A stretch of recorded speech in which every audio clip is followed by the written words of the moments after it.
him.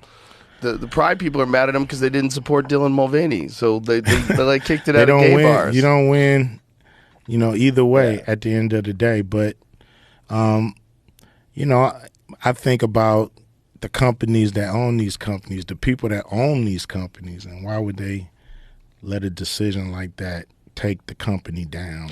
I don't think they thought it was going to. I think this is a legitimate public outrage one where they just pushed too far and people went to. And it wasn't even like a real promotion. It was a thing they sent a can to this person, this Dylan Mulvaney person, but I don't think it went anywhere else. I think it was just like, here, this is for you, and you put it on social media. They made some sort of a partnering deal, and that was it.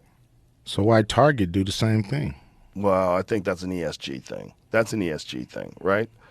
And Target lost billions of dollars too, because people are sick of this shit. They're sick of social things like that are controversial getting stuffed into your face, and where you have to accept it. Yeah. And people are like, I don't want to accept it. It's just like, I'm just coming here for fucking toilet paper. Yes, welcome back. I keep seeing myself coming back to this. Recently, Dylan break her silence on 20 billion Bud Light fiasco.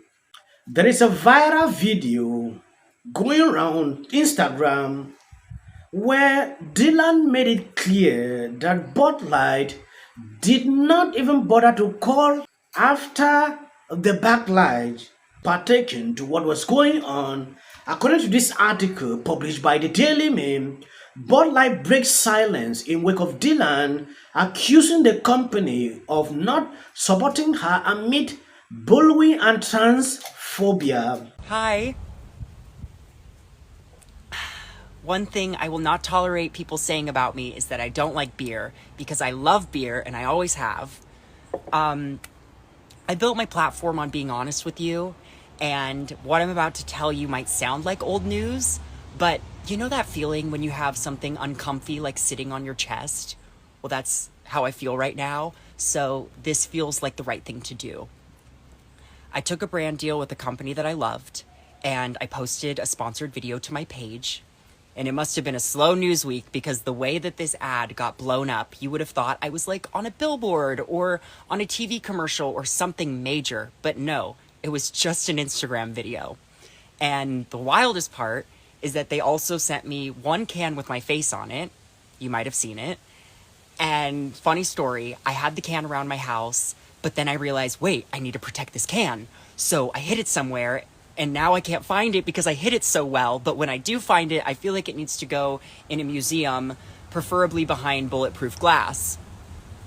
And you might be thinking, Dylan, why bring it up now? I'm bringing it up because what transpired from that video was more bullying and transphobia than I could have ever imagined. And I should have made this video months ago, but I didn't.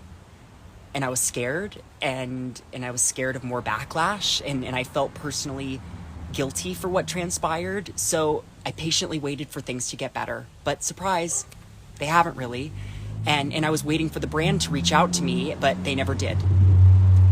And for months now, I've been scared to leave my house. I have been ridiculed in public.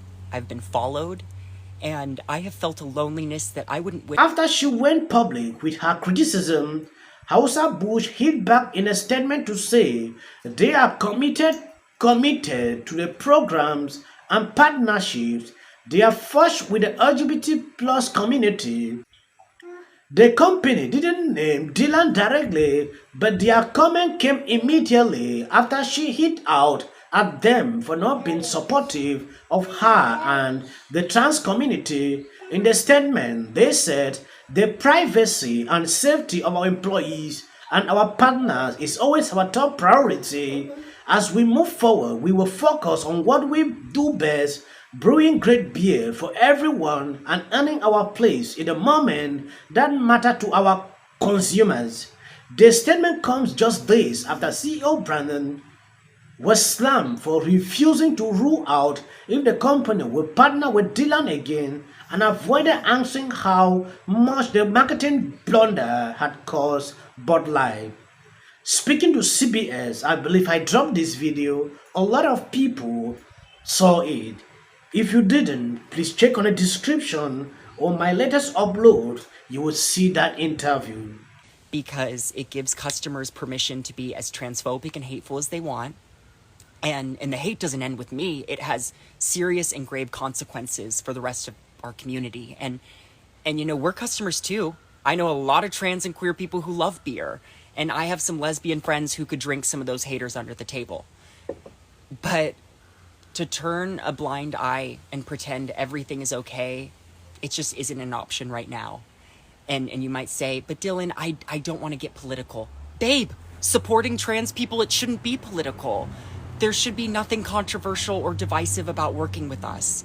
And I know it's possible because I've worked with some fantastic companies who care, but caring about the LGBTQ plus community requires a lot more than just a donation somewhere during Pride Month. And all this to say, bottom line is that if you follow me, if I've made you smile, if you care about me, I need you to care about every trans person. And I need you to support us, and I need you to stand by us. And hey, it's still Pride Month. So I'm going to celebrate being alive. And I'm going to celebrate the trans people in my life and the ones I haven't met yet. And I'm going to celebrate the fact that no matter how many thousands of horrible messages or news anchors misgendering me or companies going silent, that I can look in the mirror and see the woman that I am and that I love being. And I know you were probably here for the tea of it all, but I would love for something productive to come from this. He was then challenged over his refusal to answer with Tony, asking if the decision was a mistake, but again avoided the question. You can see it clearly. He clearly avoided, answering this question to say if they will continue to deal with Dylan. Now Dylan has looked at that interview and what is going on and decided to put out this video. And a lot of people seem not to be happy with these.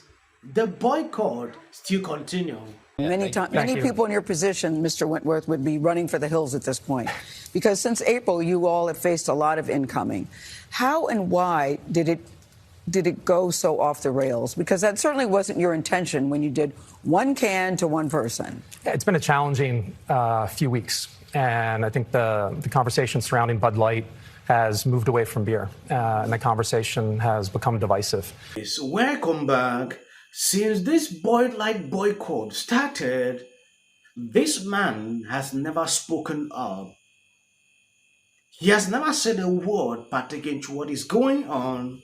He recently had this interview with CBS Morning and he lamented, blame Republicans for what is happening.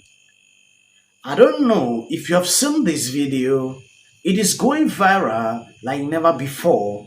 According to this tweet, Anheuser-Busch CEO Brandon was on CBS Morning and lamented the conversation has become divisive. Co-host Tony, of course, blamed Republicans on the conservative political agenda and asked if he would